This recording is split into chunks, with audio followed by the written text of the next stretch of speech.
I think as Habs fans, we were all waiting for Montreal to trade Jeff Petry at the trade deadline. They didn't.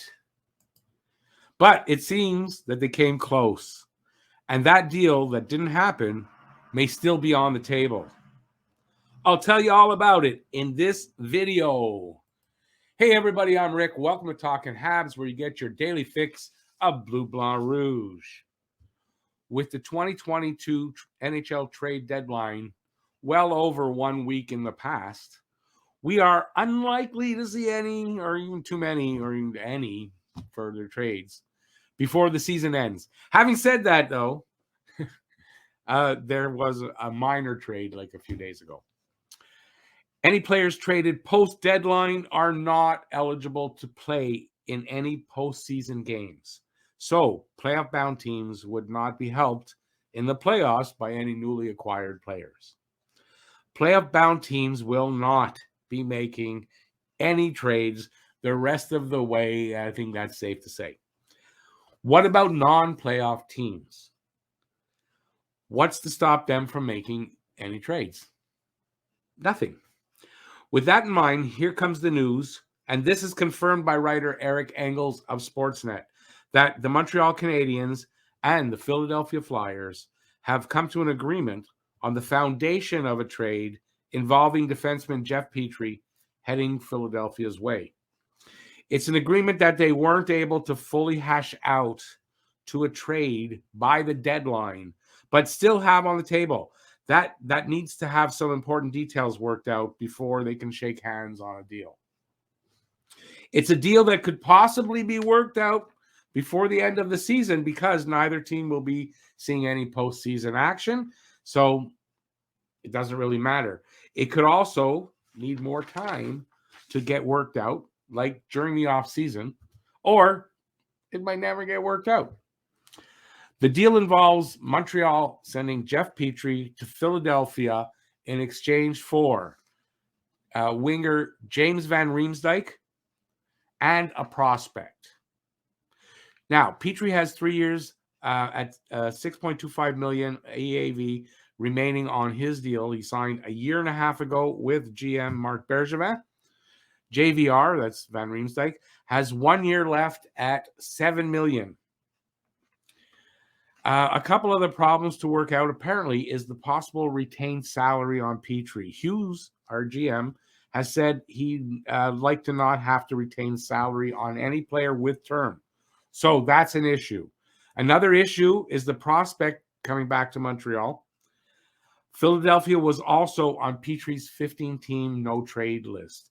But with assistant coach Michel Therrien no longer in Philadelphia, which is the reason many people think that is why Philadelphia is on Petry's no-trade list, that should no longer be an issue. JVR's $7 million for 1 year, while it is a lot, should be something Montreal can handle. It's only for 1 year, and you can conceivably move him at the next trade deadline to help save on salary, especially if Coach Marty can light a fire under his ass like he has seemingly done with all the team's players so far. There's also the option of a buyout, which I'm going to show you here, and I'm putting up as I'm talking.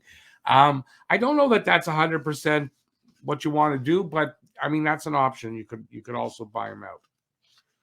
So it comes down to how much will Montreal agree to retain and what caliber of player comes back along with JVR. Also, remember, the more salary Montreal retains on Petry, the better the prospect Philadelphia offers up, or at least that's how it should work. So the prospect being mentioned is said to be a good prospect, but not elite. Elliot Desnoyers is being mentioned, a St. Hyacinthe, Quebec native taken in the 5th round in the 2020 draft, and he's signed his ELC this season. He is currently playing for the Halifax Mooseheads of the QMJHL, where he currently has 27 goals, 33 assists for 60 points in 46 games played. Not bad. He also played 2 games at the World Junior Championships, recording 3 assists. There's also an add-on. Samuel Morin's name was also mentioned as an add-on. The Canadiens may be willing to take on his contract and get him back on track. Apparently, Morin has been decimated with injuries ever since being drafted in 2013. He is a 6'6", 202-pound. I'm not sure if he's a forward or a defenseman, to be very honest with you. You can see in the I'm putting up at some point his DB hockey DB stats. It's been mentioned that bringing a third team into the mix, so making it a three-team deal, might help the situation along, and also change some of the components of the deal, like the retained salary issue. Philly could possibly be, I actually wrote probably be a good fit for Petry on the right side, along with Ryan Ellis and Rasmus Ristolainen, who they recently extended, and with Ivan Provorov and Travis Sanheim on the left. Adding Petry will allow Cam York, who's also, I believe, on the left, to comfortably fill in for the UFA Keith Yandel, who probably walks or retires at the end of this season.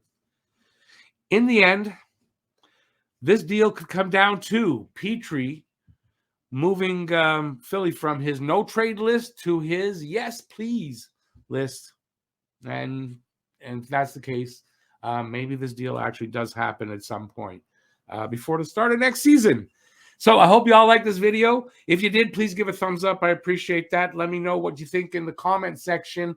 And is the return enough, in your opinion, for Jeff Petry, if what I mentioned here is what we get back? So till the next video, please stay safe out there. Peace out, y'all. And thanks for watching. Bye, everybody. And hey, check out that video over there in the corner. Ciao.